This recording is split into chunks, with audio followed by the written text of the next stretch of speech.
uzima. Tuungane sote tuimbe pamoja, kuenzi shikamano hatima yetu. Tujitoe wenyewe kupambana pamoja, uhuru na umoja vitawale. Enyi bwana na binti wa Afrika, mwili wa jua, mwili wa anga, tuifanye Afrika mti wa uzima. Tuungane sote na tujibidishe kutoa kilicho bora kwa Afrika. Chimbuko la wanadamu, chemchemi ya utamaduni, tumaini letu wakati wa mafarakano. Enyi bwana na binti wa Afrika, mwili wa jua, mwili wa anga, tuifanye Afrika mti wa uzima.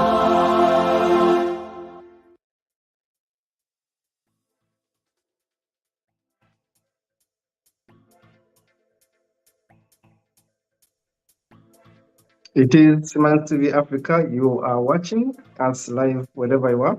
It is Man's TV Africa. My name is Katom Kapsa, and of course in the studio is Hussein Baya to do the production. Hussein is in Kenya, and of course Man's TV Africa is having offices and studios in Uganda, Kenya, Zambia, Zimbabwe, Nigeria, Ghana, Sierra Leone, UK, and the US. We are growing every day, and I want to encourage you to please subscribe to Humanist TV Africa. Subscribe to Humanist TV Africa and be able to watch this and more of our shows. Today, we're talking about something very important: Colonial Relics, under the big banner of Colonial Relics, because we're talking about the 10 amazing facts about Africa.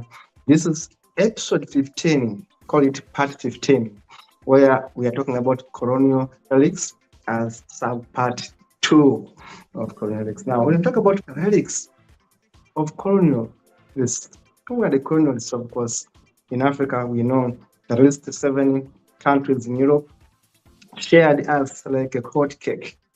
Britain got the lion's share, followed by France. Then Italy got some. Then Belgium got some. Then, of course, Portuguese also got their share. They shared us. The Spaniards, they shared us. What happened when they left? They left us with their legacy, with their memories, with their workings, with their systems. I call them legacies. I also call them relics. Look at Africa the way it was. Was it even Africa? Or it was a geographical expression where Black people formed themselves mixed with other people? They were Caucasians, they were Arabs in Africa, the so-called Africa today. But when they came here, what did they do? They gave us their own system.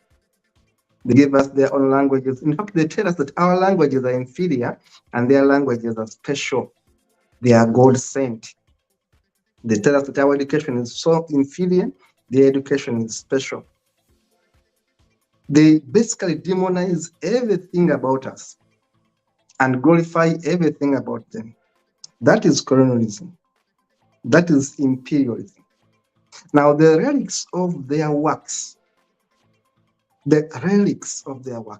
what they did when they came to Africa, the way they divided us, because their target was to divide and rule. When people are united, you cannot defeat them. You cannot win them. They are united. You must find ways to divide them. What did they do? They divided Africa.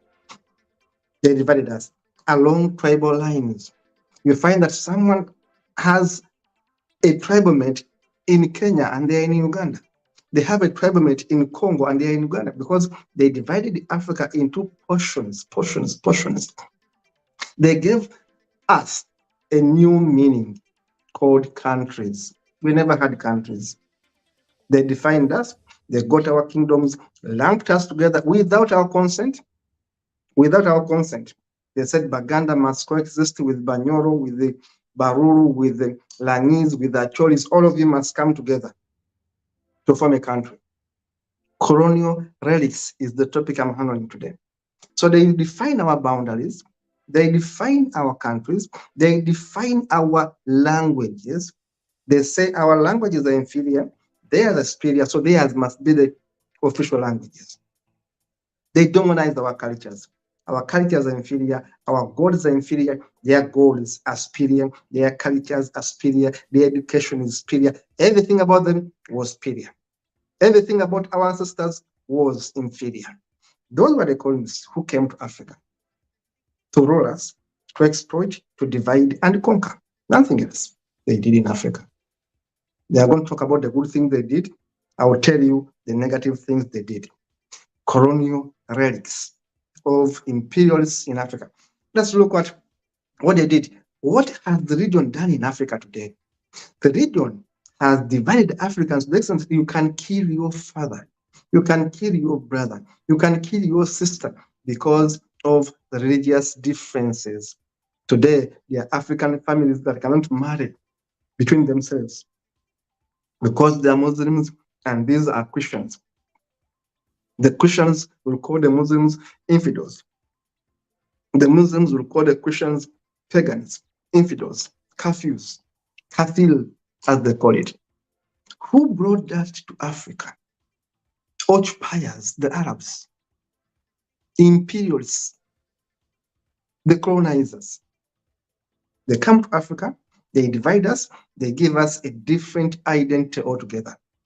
In Africa, for the first time in Buganda, my kingdom, for the first time, we had what we called religious wars. For the first time ever in the history of Buganda kingdom, we had what we called religious wars, where a king was pitted against his subjects because they are of different region. The Protestants are fighting Catholics. Imagine that in Africa. Protestants, the so-called Protestants from Canterbury, Europe, UK, fighting Roman Catholics all the way from France and Italy. They bring their confusion to Africa. They force Africans to begin fighting among each other. Let's look at these maps to explain this message of colonial relics, divisions, segregations, discrimination, lack of identity.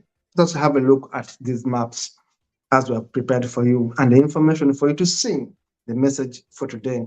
Colonial relics, part 2. Now, as you can see in those images, let's have a look at the map there, the maps of Africa there, and we see what we're talking about now. Colonial relics there, we are talking about what the colonial governments left behind were new entities, they're called countries. They determined the size, the shape, the composition of states, ethnic identities, and the salient over ethnic differences, state societies, relationships, institutional designs, and inequality. This is what they brought us. Gave us their system of administration, gave us their way of thinking, gave us their kind of education. Everything was about them. And they demonized everything they found back in Africa. Now look, who occupied Africa? I've told you, the British. Look at the map, they took the biggest share, the French, the German, the Portuguese, the Italian, the Belgian, the Spanish, and of course, a few countries. Of course, Ethiopia was independent. Let us go ahead and see other features prepared for you now. In terms of languages, as a relic, of course, we see Afrikaners in the south. The French took a big portion of French West Africa. Arabic, one of the leading languages in Africa, was 17% of the 1,300,000,000 people in Africa. 17% speak Arabic. English is another dominant language right there in Africa. And of course, traditional languages also take sway in Africa. Let's look at other maps by very fast. Other maps by. We look at other maps right there. to show us what's happening in Africa. Let us look at other images very fast. Other images very fast there. Now, when you look at other images on the screen, Bayer, other images on the screen, we see that the main languages in Africa, look at the main languages in Africa, and I will tell you that English, Arabic, French are the main languages in Africa, widely spoken in Africa. Widely spoken. It's a shame that we see languages such as Swahili having about 5%. Swahili having about 5%. Yes, Swahili would have been a good language for all Africans, but we are all speaking English, we are all speaking French, and you want to speak Spanish, you want to speak Portuguese. What the hell went wrong with our languages? Yet Hausa is a good language. Yoruba can be good. Akan, Luganda, Swahili, these are our languages, but we don't want to speak them because we have been wired to think that the language of the colonizer is the best language. And we laugh at each other for making mistakes in these foreign languages. It's a shame. Now, look at this map here. I want to explain something about this map here now. These are the original kingdoms of Africa. I call it Kemet. Let us look at them. The original kingdoms they found and destroyed. Now, we had the Umayyad Caliphate up north there. We had the Protenic Egypt, of course, that was more of the Greek. We had the kingdom of the Azem, the Aksum kingdom. We had, of course, the Nubians and the others. Take me back to the kingdoms, just a minute, Bayer. Yes. We had the kingdom of Ghana. The kingdom of Ghana was so big in Ghana, of course. We had the Songhai Empire. We had, of course, the Akanda Hausa right there. We had the Ethiopian kingdom, more of the Christian Ethiopians. And of course, we had the Kitala Empire back in Uganda, if you want. We had the Congo kingdom. We had the Rwanda state. And we had the Ruba state.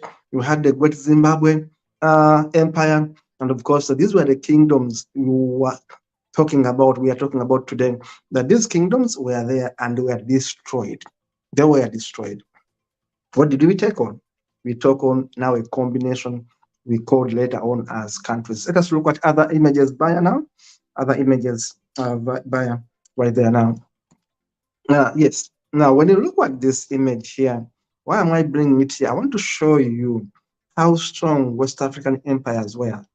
Talk about the Songhai Empire, which are the Hausas and others, the Fulani, the Akani. Talk about the Mali Empire, if you remember the richest man, Mansa Musa, and the Mali Empire and others, the Wolf, the Ghana Kingdom. Now, these are the empires that were so big in Africa, the Mali Empire, of course, and others, the Ghana, the Wolf, the Songhai, the kingdom of the Kangamba, and of course the Ethiopian rulers there. These were strong kingdoms, strong establishments that were even better organized than many chiefdoms, kingdoms in Europe by that time, but they were destroyed. And we took on everything from Europe we said was better for us. We took on their culture, their religions, their way of administration, everything we simply copied from them. And we worshipped whatever they gave us, and we dumped whatever was ours. Now, in terms of religion, this is very interesting. Look at this image, very interesting. On my left, I'm showing you that Christianity is the largest religion in Africa as I speak. It has 51%. Islam has 43%. Then Hinduism and native religions follow. I told you, Christianity has 51% of the followers of the population of Africa. 51% are Christians. The Muslims are about 43%. Now, look at this curve on the right-hand side. We say Jesus is still ahead of Muhammad. Yes, they have been fighting. Jesus on one side is fighting Muhammad in Africa, who is taking over. The graph is showing you that actually Jesus, Christians are taking over Muhammad. And graphically, it's a war. They are winning souls. They are winning believers. They are proud to call themselves, I'm a Christian, I'm a Muslim. They don't even know. They don't even know how these two religions actually destroyed Africa. destroyed our culture, destroyed our self-esteem, destroyed our identity. How these two religions destroyed Africa, they don't even know. Let us look at other images very fast. Yes. Now, when you look at this image right here, I'll beg for a minute to explain this. This image right there on the screen shows you one important thing: how religions have destroyed Africa. Give me a minute there, I'm going to be explaining right there. Now, when you look at Nigeria, for example, on your right, when you look at Nigeria on your left, there, tens of thousands in Nigeria have died in recent religious clashes in New Jersey, in Nigeria. Christians are being killed in Nigeria. Christians and Muslims are fighting in Nigeria. Why? Because of the religion. There have been religious extremism in Nigeria, in a country where in the north they are Muslims and in the south they are Christians. Now, Nigeria, as a case study, is being destroyed by religions brought by colonialists, occupiers, imperialists. The Arabs brought their Islam, the Europeans brought their Christianity. Now, in Nigeria, they are killing each other because of the religion that were brought by the imperialists and the invaders. Now, in Cameroon, for example, Christians want to see Muslims have less influence in Cameroon. But of course, in Cameroon, the idea is that Muslims actually have more influence in Cameroon, because 77% in those countries believe in a religion, So in Cameroon itself, it's a lot of trouble. Now, go to Rwanda, for example. Go to Rwanda and see the confusion that was there during the genocide in 1994, that even the region played a role in the genocide. Go and check it. The region played a role in the genocide, that even priests would give up. People have gone to churches to seek refuge, to seek protection. They would give them up for killing because they don't belong to their religion, or because they don't belong to their tribes, because they've been so much divided by these kind of beliefs. Look at Tanzania, for example. In Tanzania, most people actually are devil worshippers. They may be called Christians in the day. In the evening, they are more into their cultural traditions and all that. But still, this kind of isolation between Muslims in Tanzania are Christians in Tanzania. Of course, we see a lot of harm. Sometimes there are conflicts between Muslims and Christians, and sometimes traditionalists in Tanzania. These conflicts can also be seen in Tanzania. Now, in Mozambique, for example, it's a home of a few secularists. In Mozambique, there are a few people who are non-believers, who say we are humanists, who say we are what, but these are only 2% in Mozambique. So the rest, of course, identify themselves as religious. And sometimes there's a conflict. Uganda, as a last case study on this area, Uganda itself has been passing bad laws based on Christianity. A country that was given Christianity in 1875 today has passed a legislation to kill gay people. Today, it passes laws to oppress women in the name of religion. Today, it passes laws to kill homosexuals in the name of religion. That is Uganda. The same thing has happened in Ghana. Why? The religions are being used to divide the people in Africa. Look at Ethiopia. Ethiopia believing so much into their traditional religion, the Coptic and whatever. But in Ethiopia, actually, research shows that there's a lot of female genital mutilation going on. And actually, both Muslims and Christians support this practice. Now, we see that all these practices are bad. Look at Chad, for example. About 8% of people in Chad are practicing, of course, things to do with polygamy and other kind of practices. Of course, they are cultural and sometimes they are religious influenced kind of practices. But all in all, we see the harm done by religion in Africa in influencing laws, in influencing practices, in influencing hate among people. Let us look at other images very fast. Now, African democracy rating. This is also very interesting. In Africa, when you look at those maps right there, in green I show you countries with a bit of full democracy. Talk about Botswana, for example. But other countries have what we call flawed democracy. Uganda is among those countries. Flawed democracy, Zambia, and a bit of others. Flawed democracy, hybrid regimes, where you find regimes are hybrid. We talk about, again, countries like Uganda, and of course, we talk about authoritarian regimes in Africa, and then we talk about failed states like Somalia. What is bringing all this? Because we adopted a system of governance we couldn't manage. Leaders are so selfish, they are so corrupt, and they are so much influenced by whoever colonized them. They are so much following what's happening in Britain, what's happening in France, what's happening in Belgium. Whoever colonized them, their eyes are always focused there. Now we end up copying sometimes bad systems that were left to us, and we forget using our own ways of administering and having better systems. Now, there's so much corruption in Africa. There's so much conflict in Africa, ethnic conflict in Africa, based on the regions, based on tribes, based on, of course, leadership, which is also very bad in Africa, the corruption, and of course, the relics that were left there. To be taught that you must be capitalistic, everyone must be doing whatever they can to get richer and richer. So these are models that were not exactly African. African was more of societal, was more of community. Now today we have capitalism, because now people must be working all they can to make themselves richer and richer. Corruption becomes a problem. But when you trace it, all these things that were imposed on the societies of Africa as good examples, as good practices, today they have become wrong practices. Let us look at the last images buyer. Very fast. These are conflicts. Very fast buyer the images. Let them move on very fast. These are conflicts. These are conflicts in Africa. People being cut, people being banned. Everywhere in Africa, I've summarized them. I've summarized conflicts: Nigeria, Chad, Uganda, Congo, Somalia. I've summarized all these conflicts in those images. Buyer, move these conflicts. These are conflicts. Why? Sometimes they're fighting because of border. Sometimes they're fighting because of religion. Sometimes they're fighting because of bad governance, bad presidents. Because the systems they are left, they were given to us, were not well appreciated by the people in Africa. They abuse this system.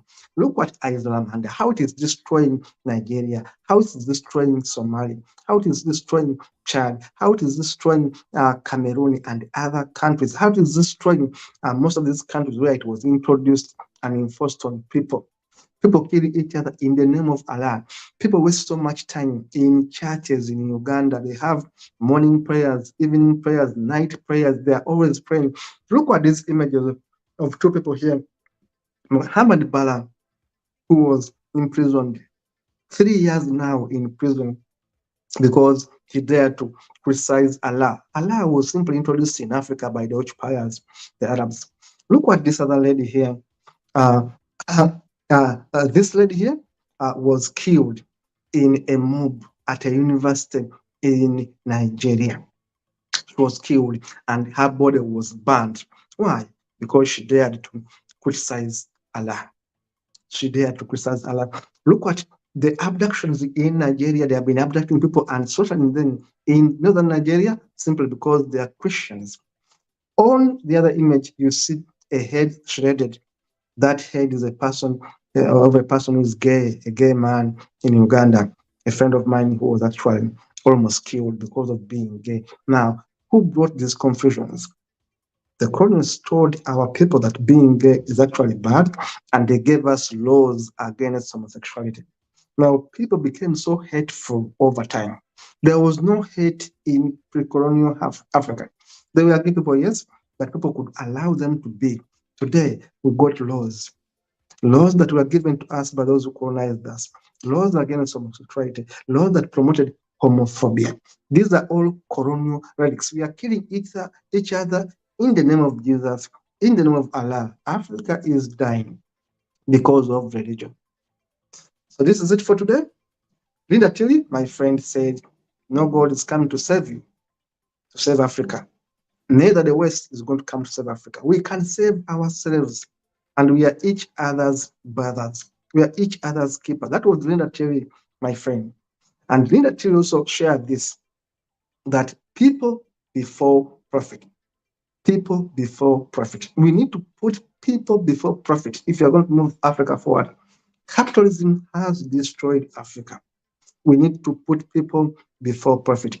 And Linda said, of course, I'll quote, stop allowing yourselves to be split by religion, race, tribe, gender orientation, country of origin, state, region, or province. We must stop dividing ourselves along these lines, because even when we had tribes, even when we had call it our religions, basically we were one people. If Africans can try to think about the dangers of colonialism, how they divided us, how they told us that certain tribes are better than other tribes because they are taller, because they are brown, because these are this, they brought divisions among our people, divided us, gave us the religions, now we are killing each other. They demarcated our countries, now we are fighting each other. We were one people, we are brothers and sisters. We need to go back to the drawing board and rediscover what was the initial Africa before the pyramids. Yes, we had our own wars, we had our own Mifekani wars, we had our own troubles, but how would we handle our troubles amicably? How can we go back to the drawing board and know that all of us need each other and we can build Africa together, regardless of our religions, our tribes, our boundaries? We can be one and develop our continent, our world as a team. Thank you so much for watching. Keep sharing, keep subscribing, and of course, keep tuned to watch the next episode. See you in the next one.